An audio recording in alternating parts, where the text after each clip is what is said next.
नाज़रीन आदाब, आप देख रहे हैं अंदर की बात मुज़म्मिल सोहरवर्दी के साथ। मैं हूं अली वारसी, मेरे साथ इस वक्त मौजूद हैं मुज़म्मिल सोहरवर्दी साहब। सर कैसे हैं आप?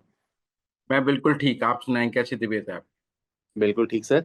यूएस कांग्रेसमैन पाकिस्तान में मौजूद थे। उन्होंने एक खाना भी हुआ वहां पर, उन्होंने मुख्तलिफ पार्लियामेंटेरियन से मुलाकातें भी की। आज स्पीकर अयाज सादिक साहब जो हैं कौमी असम्बली के, उन्होंने ये बताया है कि बैरिस्टर गौहर और आमिर डोगर साहब, जो कि दोनों पार्टी के अहम ओहदेदार हैं, पार्लियामेंट के अंदर भी पार्लियामेंट से बाहर भी, इन दोनों ओहदेदारों को यह बताया गया था कि आप मुलाकात के लिए, उनको उनको दावत दी गई थी, लेकिन वो मुलाकात करने के लिए नहीं आए।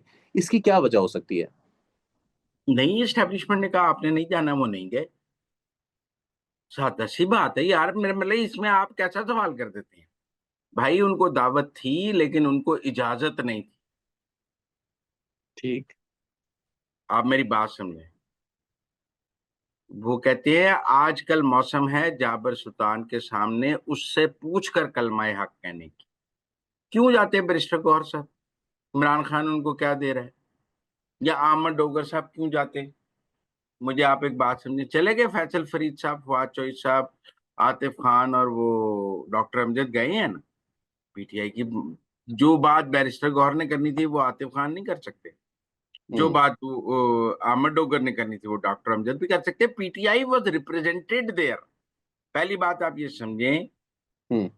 कि अमेरिकी कांग्रेसमैन पीटीआई से मुलाकात किए बगैर नहीं गए।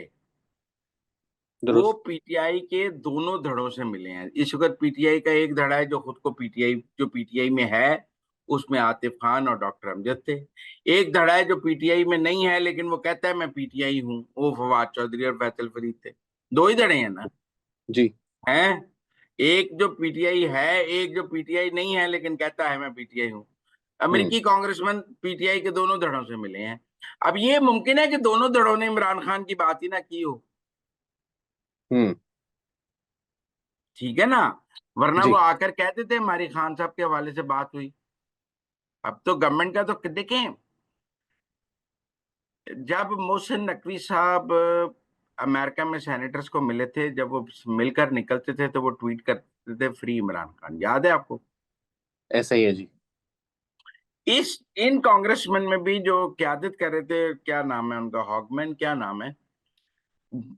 उन्होंने भी फ्री इमरान खान का ट्वीट किया हुआ है। हम्म। वो जनरल आसिम मुनीर से मुलाकात के बाद फ्री इमरान खान का ट्वीट कर देते। उन्हें रोका है किसी ने? उनका ट्विटर को पाकिस्तान गवर्नमेंट ने बंद किया हुआ है। हम्म। वो कह देते कि हमारी जनरल आसिम मुनीर से इमरान खान के हवाले से बात हुई है। अच्छा एक मिनट, वो मिलना चाहते तो गंडापुर को भी मिल सकते थे। अगर लाहौर मरियम नवाज को मिल सकते हैं तो वो तो अमेरिकन थे, वो जिसको चाहते मिल सकते थे। हम्म। उनका tilt towards government and military establishment हमें नजर आया है।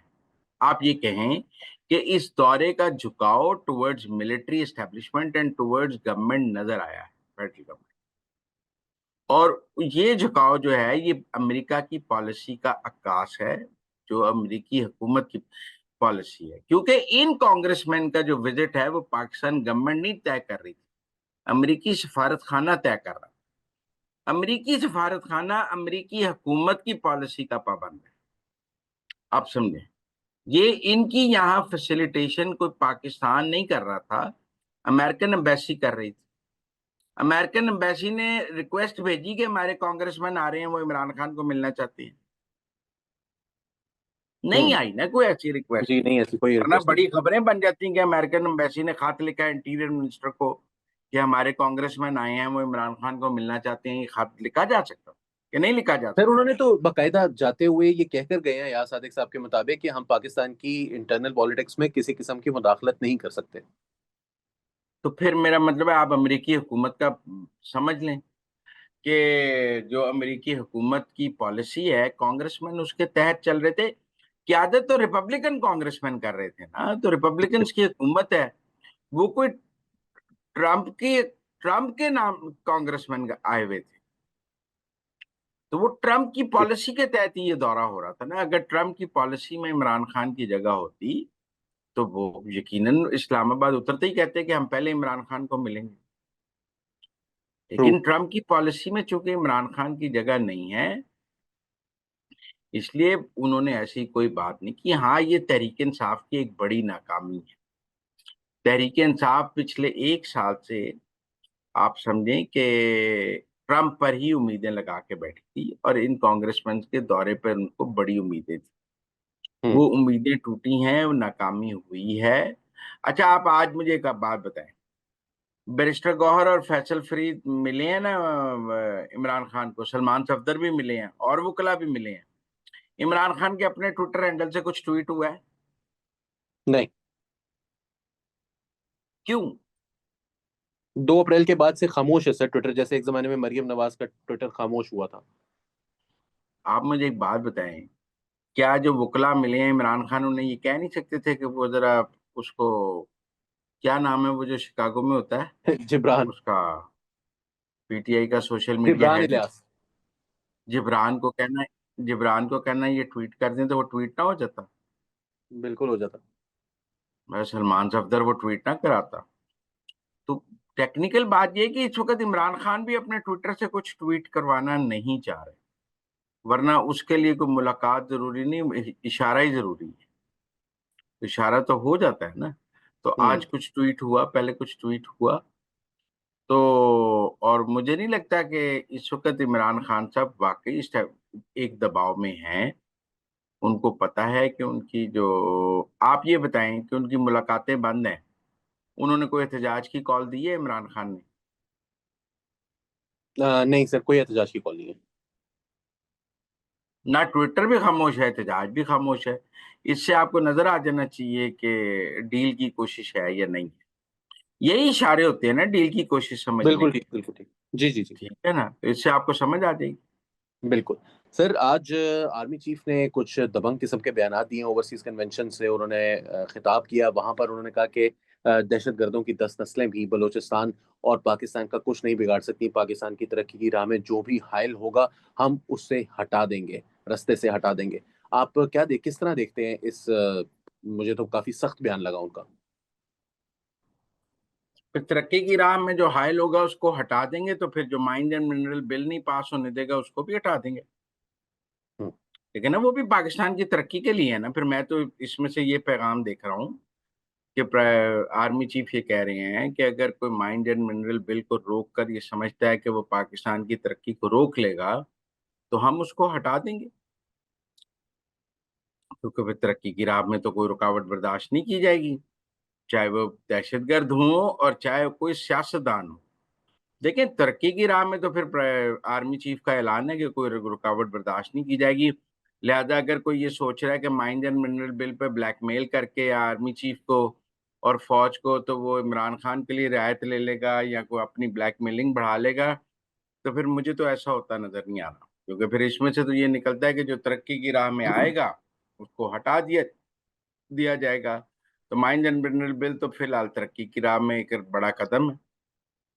बाकी तरक्की की राह में और कौन हाइल है? दहशतगर्द हाइल है, उनके लिए हम हार्ड स्टेट बन गए हैं, और कोई रियायत नहीं है दहशतगर्दों के साथ। उन्होंने ठीक कहा कि उनकी 10 नस्लें भी कुछ नहीं कर सकती, और मुझे 10 नस्लों तक बात जाती लग ही नहीं रही। मैंने लगता है ये जो 2 4 5 हजार दहशतगर्द हैं जिस हिसाब से फौज ने मारने शुरू किए हैं, ये थोड़े अरसे की बात है, मुका देंगे वो सारे।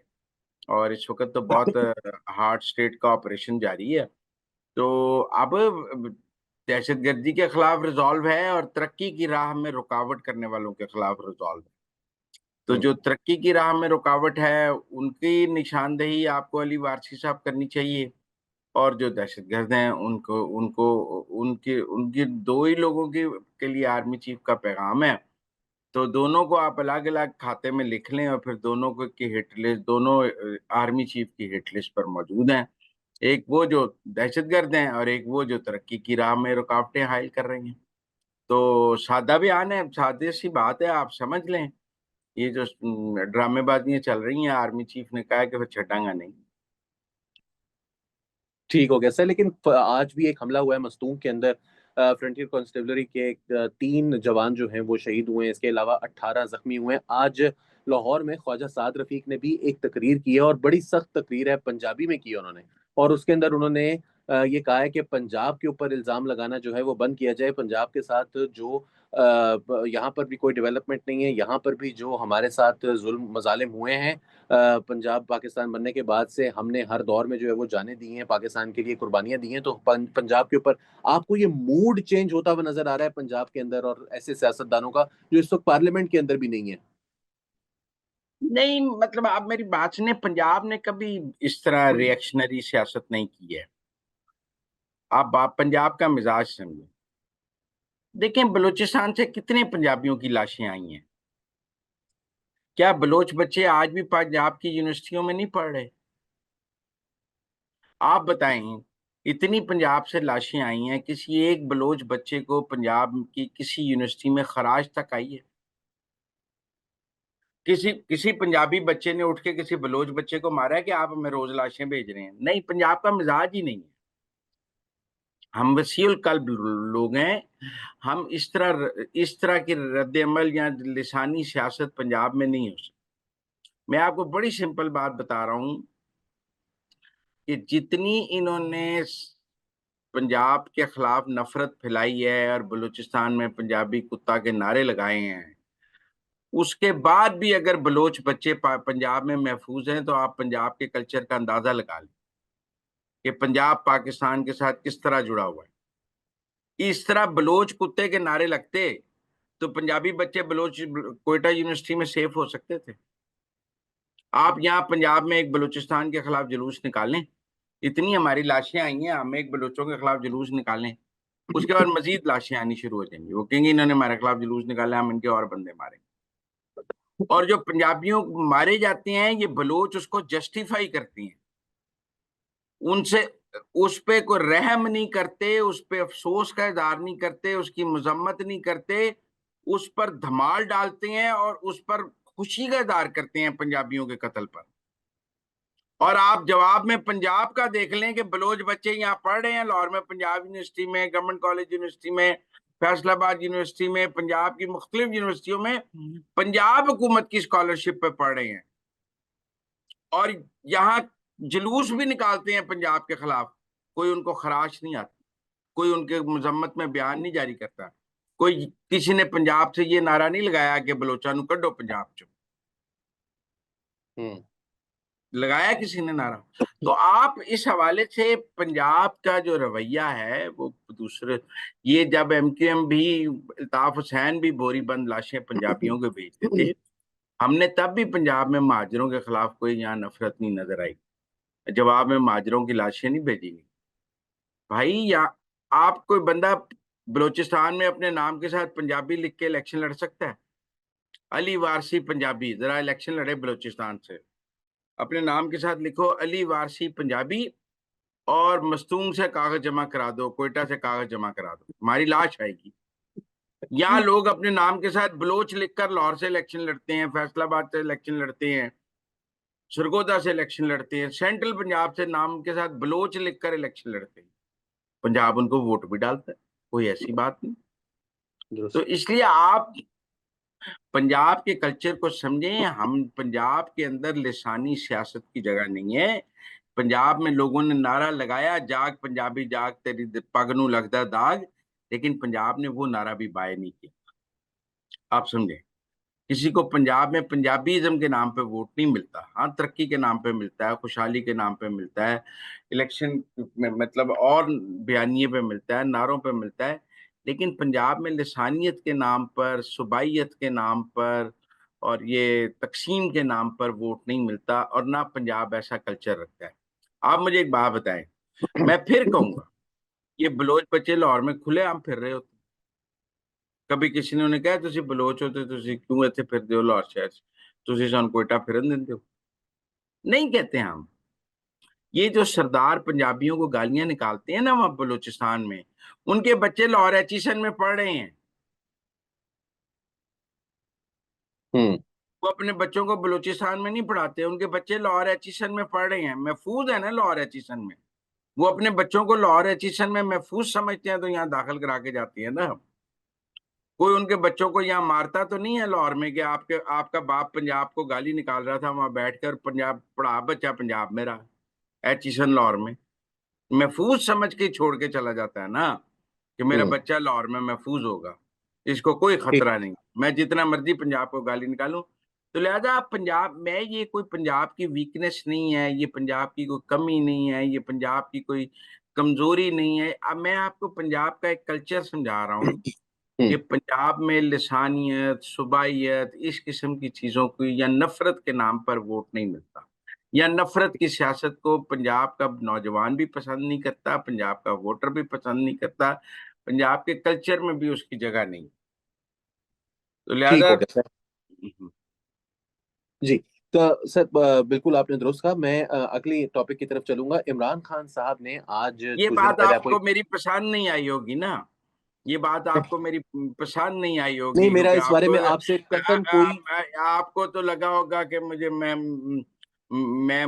महरंग के हक में बात नहीं करता, या मैं मैंगल के हक में बात नहीं करता, या मैं इन लोगों के हक में बात नहीं करता। आपको अफसोस होता है ना मेरी इस बात नहीं, पे। मैं कतन आपसे इस बारे में कोई इख्तलाफ नहीं रखता कि पंजाब के अंदर दूसरी जो सूबों से आए हुए लोग हैं, गवर्नमेंट की जानिब से कभी कभार कुछ इस तरह की चीजें की जाती हैं पश्तूनों के बारे में मसलन गवर्नमेंट खासतौर पर। पंजाब, आप मुझे बताएं, पंजाब की गवर्नमेंट ने किसी एक बलोच बच्चे के खिलाफ कोई इंतकामी कार्रवाई की है? सर पिछली जो वो गवर्नमेंट जो थी ना उस्मान बलोच यहाँ बुजदार पे साहब की। नौकरियां कर रहे हैं, ब्यूरोक्रेट, उनको जी जी। निकाला के पंजाब से चले जाओ। नहीं नहीं, मैं आपको बता देता हूँ। पंजाब से जो पिछली गवर्नमेंट थी उसने बलोच स्टूडेंट्स की जो स्कॉलरशिप्स थी वो खत्म कर दी थी। बल्कि मुझे याद है कि उस वक्त मरियम नवाज साहिबा ने उनकी इस पॉलिसी के खिलाफ जो है वो तुलबा के साथ मिलकर एहतजाज भी किया था। सो अभी भी पढ़ रहे हैं, उनके उनका कोटा है पंजाब जी जी यूनिवर्सिटी बिल्कुल। में, आपको वो पता कोटा है? ही खत्म करने की वो कोटा ही खत्म करने, लेकिन वो बहाल कर दिया गया था। और दूसरी चीज ये हुई थी सर कि जो आपने जाग पंजाबी जाग की बात की, तो वो तो नारा काफी वर्क कर गया था 1988 में। जिस वक्त ये नारा लगा उसकी वजह से अगले दिन जब इंतखाबात हुए तो पंजाब से पीपल्स पार्टी पंजाब असेंबली की सीटों पर जो है वो उनको शिकस्त हुई, नेशनल असेंबली की सीटें जहां पर वो जीते हुए भी थे। तो ऐसा मगर मैं आपसे इस बात पर अली इत्तेफाक करता वारसी हूँ कि साहब, बाय एंड लार्ज यहाँ पर ऐसा अली नहीं है। वारसी साहब, एस्टेब्लिशमेंट के गुनाह पंजाबियों के सर ना डालें। आप सर मेरी बात सुनिए, वो इलेक्शन में पंजाब में से इस नवाज शरीफ को जिताना एस्टेब्लिशमेंट का फैसला था, जिन्होंने आईजीआई बनवाई हुई थी, जो बेनजीर के खिलाफ एक महाज गर्म रखना चाहते थे पंजाब से, एक greater design of political script में वो शामिल था, उसमें पंजाब के वोटर का कोई कसूर नहीं था। मैं सर नहीं मानता एस्टेब्लिशमेंट किसी ने, मैं नहीं मानता, मुझे ऐसा कोई वोटर नहीं मिला जिसने कौमी असेंबली में तो पीपल पार्टी को वोट डाला हो, लेकिन 2 दिन बाद जाग पंजाबी के नाम पर नून लीग को वोट डालने या नवाज शरीफ को वोट डालने चला गया हो। सर लेकिन बयानियां बनाने में एस्टेब्लिशमेंट का वो भाई मीडिया से बयान, था मैं आपको कह रहा हूँ, ये बयानिया मैं एस्टेब्लिशमेंट ने आपको जी कैमोफ्लेज जी करने के लिए बनाया होगा। इसका हकीकत से कोई ताल्लुक नहीं, पंजाब की आवाम ने और वोटर ने इसको बाय नहीं किया। सही चले पंजाब से उस वक्त जब जब आप 88 की बात कर रहे हैं, तब अल्ताफ हुसैन पंजाबियों की बोरी बंद लाशें लाहौर भेजा करते थे। हम्म। हमने जवाब में सिंधियों की या महाजरों की बोरीबंद लाशें कराची भेजी। सर मैं आपसे इत्तेफाक कर रहा हूँ। मैं आप मेरे से फिर क्यों नहीं लड़ाई है कर ऐसा रहे कल्चर। हैं? मैं कह रहा हूँ पंजाब का नहीं है ये कल्चर। मैं मान रहा हूँ, मैं ना सिर्फ मान रहा हूँ, मैं इसकी जिंदा मिसाल हूँ। मैं पंजाबी नहीं हूँ, मैं उर्दू स्पीकिंग पाकिस्तानी हूँ। मैं यहाँ पर रहता हूँ, मुझे आज तक किसी किस्म के ताज्जुब का सामना नहीं करना पड़ा। मैं इसकी कसम उठाकर कह सकता हूँ। तो मैं आपसे इख्तलाफ कर ही नहीं रहा। अच्छा, अगली अगली खबर की तरफ हम चलते हैं सर। इमरान खान साहब जो हैं उन्होंने आज, आपने पता है पिछले कुछ दिनों से इस तरह के बयानात चल रहे थे। नदीम मलिक को इंटरव्यू भी दिया एक आजम सवाती ने, जिसमें उन्होंने कहा कि मुझे इमरान खान साहब ने टास्क दिया है कि मैं जाकर जो है वो लोगों से मिलूं, एस्टेब्लिशमेंट से बात करूं। लेकिन आज इमरान खान साहब ने फैसल चौधरी से और दीगर जो वकला हैं, बैरिस्टर गौहर से मुलाकात की और उन्होंने ये कहा कि मैंने ना किसी को टास्क दिया है, ना ही मैं एस्टेब्लिशमेंट से कोई मुफाहमत चाहता हूँ। मैं आइन और कानून के तहत पाकिस्तान की जेलों से बाहर आना चाहता हूँ। पाकिस्तान के कानून को फॉलो करते हुए मैं कोई डील नहीं करूंगा। आप इस पर क्या कहेंगे? पहली बात तो यह है कि मैं कौन होता हूँ आजम सवाती को गलत कहने वाला। वो कुरान उठा के बात कर रहा था, सूरह बकरा के हाथ में उसके कुरान था, सूरह बकरा उसने तिलावत की। मेरा तो फिर दीन ईमान इजाजत नहीं देता कि मैं आजम सवाती को झूठा कह दूं। फिर अगर इमरान खान और आजम सवाती में से किसी एक का फैसला करना है, तो फिर आजम सवाती के हक में फैसला हो। आप बताएं मैं क्या कहूँ, आजम सवाती झूठ बोल रहा था? कुरान उठा के। मैं नहीं कह सकता भाई वारसी साहब, आप मुझे जितना मर्जी कायल कर रहे हैं, मैं कहूंगा फिर इमरान खान झूठ बोल रहा है। सर आजम सवाती ये- साहब का भी कोई इतना वो अच्छा ट्रैक रिकॉर्ड नहीं है कुरान उठा के, भाई उन्होंने प्रेस हमारे यहाँ कॉन्फ्रेंस भी तो की यह थी है कि पहले। जो किसी ने कुरान चुप के गल करती है फिर उसकी गल पे यकीन करना पैंदा। ठीक हो गया। आप मेरी बात समझेंगे, यहाँ से खान साहब भी कुरान चुप के कह दें कि मैं आदम सवाती ने नहीं किया, फिर दो कुरान आ जाएंगे मार्केट। जी। मेरा मतलब है कि एक बंदा ने कुरान चुक के कह रही है कि मैंने इमरान खान ने क्या गल कर, उन खान साहब कुरान चुक के कहना मैं नहीं किया। हम्म। की ख्याल है? मेरा बिल्कुल मतलब है सही। एक ने जे कुरान चुक लिया तो दूजे दी शादी गल किवें मन लीए? और ਉਹਦਾ ट्रैक रिकॉर्ड भी यू टर्न ਦਾ ਹੈ, ਉਹਦੀ पॉलिसी भी है कि सिर्फ पिंडी नाल गल करनी है। या तो खान साहब की पॉलिसी हुए कि मैं पॉलिटिशियंस नाल गल करनी, आइन और कानून के तहत जदोजहद में फौज से बातचीत कहाँ शामिल है? दसो आइन की केड़ी शिक च फौज नाल गलबात की इजाजत है? ਇਹ ਜਦੋਂ ਕਹਿੰਦੇ ਨੇ ਕਿ ਮੇਰੀ ਜਦੋਜਹਿਦ ਆਇਨ ਕੇ ਔਰ ਕਾਨੂੰਨ के दायरे में है, ਔਰ ਨਾਲ ਹੀ ਕਹਿ ਦਿੰਦੇ ਨੇ ਕਿ ਅਸੀਂ ਪਿੰਡੀ ਨਾਲ ਗੱਲ ਕਰਾਂਗੇ, ਇਹ ਕਿਹੜੇ ਆਇਨ ਔਰ ਕਾਨੂੰਨ ਦੇ ਦਾਇਰੇ 'ਚ? हम्म। ਇਹ ਭਲਾ ਕੀ ਗੱਲ ਹੈ? हम्म। शराब पींदे हुए कहना कि चिकन हलाल लिया। सही। मतलब आप मेरी बात गल तो सिर्फ फौज नाल करनी है और फिर कहना मैंने डील नहीं करनी, उथे की फूफी भी आनी है। डील ही करनी है ना फौज से यार, बात करनी है, डील ही करनी है। क्या करनी है? लोगों को बेवकूफ बनाने वाली आप बात शुरू कर देते हैं। मैं फौज से बात करूंगा, डील नहीं करूंगा, की करूंगा? सरेंडर कर दूंगा। सही। अच्छा जी, आप डील नहीं करेंगे, आप फौज के आगे सरेंडर कर देंगे। फिलहाल पाकिस्तान के मारूजी सियासी हालात ऐसे नहीं है कि फौज आपके सामने सरेंडर कर दे। मुझे पाकिस्तान के मारूजी सियासी हालात ऐसे नहीं लग रहे कि जनरल आसिम मुनीर को इमरान खान के आगे सरेंडर करने की जरूरत है। हम्म। जब आज आसिम मुनीर तो नहीं कह रहा ना कि हम तहरीक इंसाफ से बातचीत करना चाहते हैं, हम इमरान खान से मुज़ाकरात करना चाहते हैं, फौज ने ये बात कही है। नहीं, वो तो कहते हैं कोई लेटर आएगा भी तो आगे भेज देंगे शहबाज साहब को। इसका मतलब है फिलहाल आज की तारीख में फौज को इमरान खान से बात करने की जरूरत नहीं है। आज की तारीख में इमरान खान को फौज से बात करने की जरूरत है, लिहाजा वो कहते हैं मैंने फौज से बात करनी है। तो जिसकी जरूरत है उसने यहाँ डील करनी है या सरेंडर करना है, उन्हें की मतलब मुज़ाकरात की मेज पर बैठ के कहना है कि देखें अब मैं आपके साथ शराकत इक़्तिदार करना चाहता हूँ। क्या करना है उसने फौज से बात करके? आप मुझे बताएं। इमरान खान साहब कहते हैं मैंने फौज से बात करनी है, आप बताएं उसका एजेंडा क्या होगा? मुझे इक़्तिदार में ले आए। आइन कहाँ से इजाजत देता है कि आप पिंडी को कहें मुझे इक़्तिदार में ले आए? अब वो क्या कहेंगे? मेरा मतलब है कि मैं आप मेरे खिलाफ मुकदमात खत्म करा दें, ये भी आइन के तहत है। कैसी क्या गुफ्तगू है जो वो फौज के साथ आइन के दायरे में कर सकते हैं, हमें बता दें। दुरुस्त। अच्छा सर, फाइनली फिच ने आज पाकिस्तान की रेटिंग्स जो हैं वो इम्प्रूव कर दी हैं। पहले सी प्लस थी, वहां से बी माइनस पर आ गया पाकिस्तान।